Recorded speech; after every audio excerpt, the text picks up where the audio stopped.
Some say it's a man's world, but it would not mean much without the hustle of strong women and our unique voices. This show is dedicated to a different kind of conversation.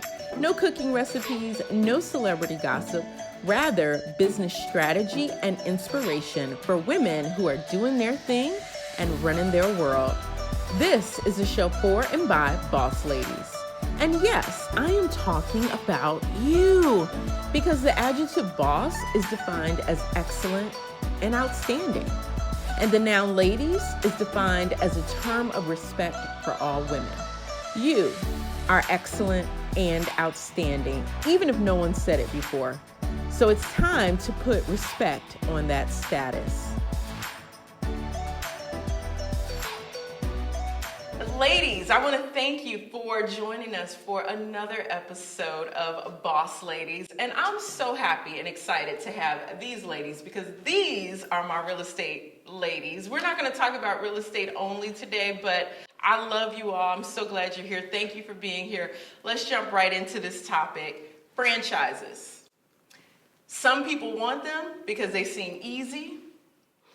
Other people realize it could be a kiss of death. What are your thoughts? Tell me about your experience with a franchise. Carla, let's have you kick it off. Absolutely. Well, I have been a broker owner of a RE/MAX franchise for the last 11 years. So it was a natural progression from being an agent into a broker scenario. What made you decide, though, to buy a franchise? That's just such an interesting journey.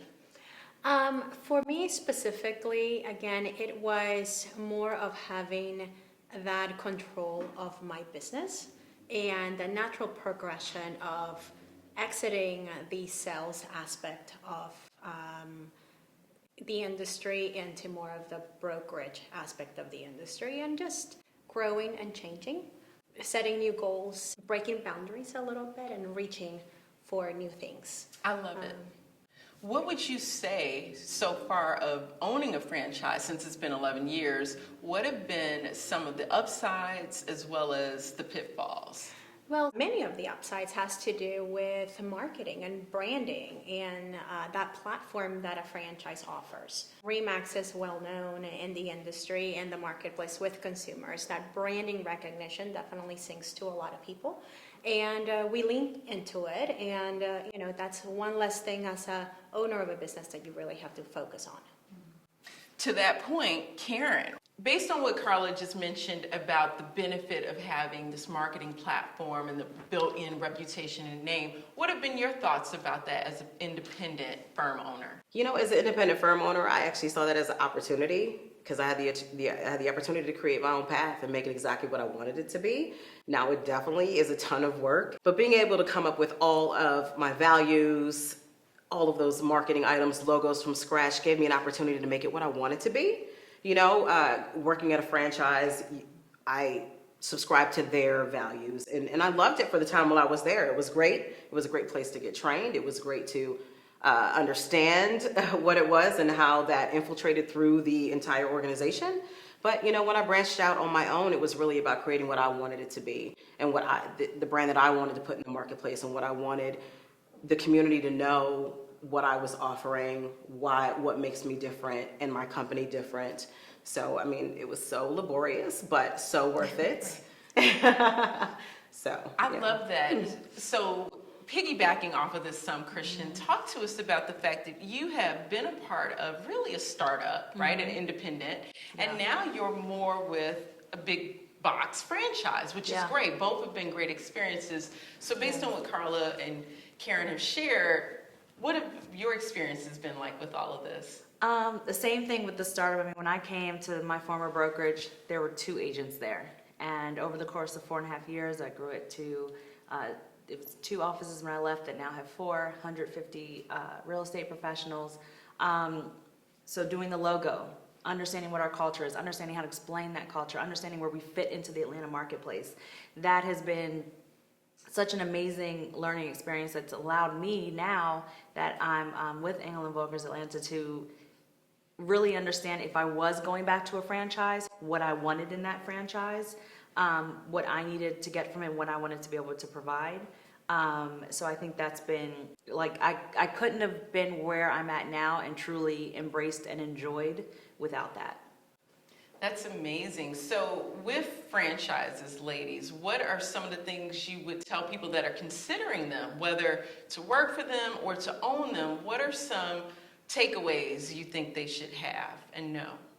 Just have a business plan, because a lot of franchises are still going to be independently owned and operated, right? Which means that you are the creator of all the operations, the creator of all the of your own culture within the franchise. So I would say have a well thought out business plan, marketing strategy, market strategy, and be well funded in order to sustain it, because it's not cheap. Ooh, that is a mouthful. And I've heard people who have started franchises like with McDonald's or Chick-fil-A or Little Caesars, and they talk about how, yes, they understood the initial investment and some of the upfront costs, but they didn't understand over the year how many things would actually drain their pockets. So that's so critical. Thank you for bringing that up.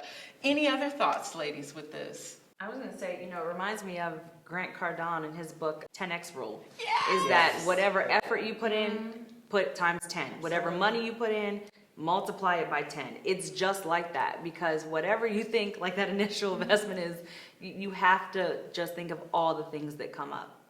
Ooh, 10X. That is one of my favorite 10X. books. And it's real. He explained in that book how many times he thought the amount of energy and time and money he had to put into something really wasn't adequate. He needed to multiply it. So I think that's such a great point, Christian. Karen, what are your thoughts about this as well?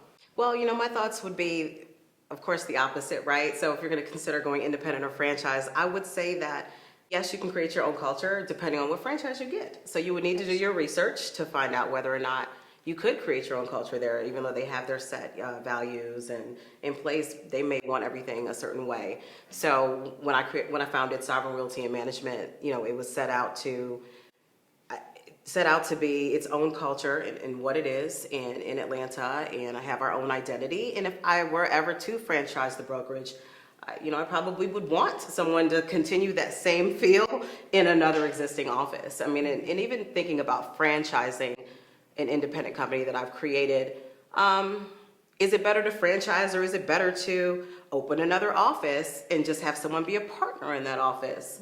And allow someone to be a managing partner where they're sharing in profits. Like, you go through all of these scenarios in your head, and as an independent broker owner of a non-franchise where I own everything, brand, identity, everything, you have those options. And then you start to think about, if I do want to expand, is it a franchise? Is it just a managing an additional partner? Just have a lot of, the world is your oyster. Right. You can kind of choose which path you want to take. So it gives you more options. So I think if you're going to think about opening a brokerage, you have a lot of options and just where you want to go. And with a brokerage, I think it really depends on what state of your career you're in, and what you're really looking out of it, right? Sure. Much of the platform that the franchisor provides for us, it's things that we don't have to worry about on a day-to-day basis. So it's all about what you want to take on, and also what you want out of it, right? I think that's very important. Is why are you doing it? Right. It is. It's such a big trade-off, right, between time, energy, effort, what they supply and what you have to supply, right? I love this discussion. Any final thoughts about franchises, staying independent, doing a little bit of both? Well, I was just going to say, I think whatever business you're in, if you have a janitorial business or you have a food business, whatever, I think it just comes down to, like, what do you want? You really have to think of what your why is, what do you want, and then make sure that whatever you do matches that vision for it. And if it doesn't match the vision, stay independent. If it does, then go ahead and partner and look at that franchise as a partner, but it could be a different situation, but I'd say look at them like a partnership. Absolutely. I think that's very valid. Definitely. I would say don't make it a money decision. Like, don't make a decision based on finances alone, because you're going to spend the money anyway. Someone could look at the initial purchase cost of a franchise and think that, oh, this may cost so much money, I'm going to go independent and not do it that way because I don't want to pay the money. And you're going to spend the money anyway. I went through so many different iterations of my colors and my logo. And, it's like you spend the money anyway in design and set up and coming up with values and cultures and reprinting. Redesign, you're going to spend the money and time anyway. It's just your choice of where do you want to spend the money and the time.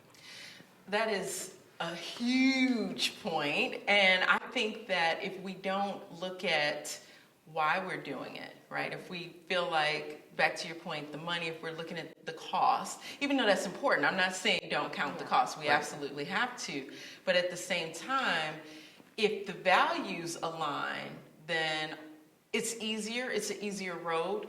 In the midnight hour when you're tired and you don't remember why you did this, hopefully that initial why and motivation will kick back in and keep you moving forward. So I agree. I think all of this is so vital.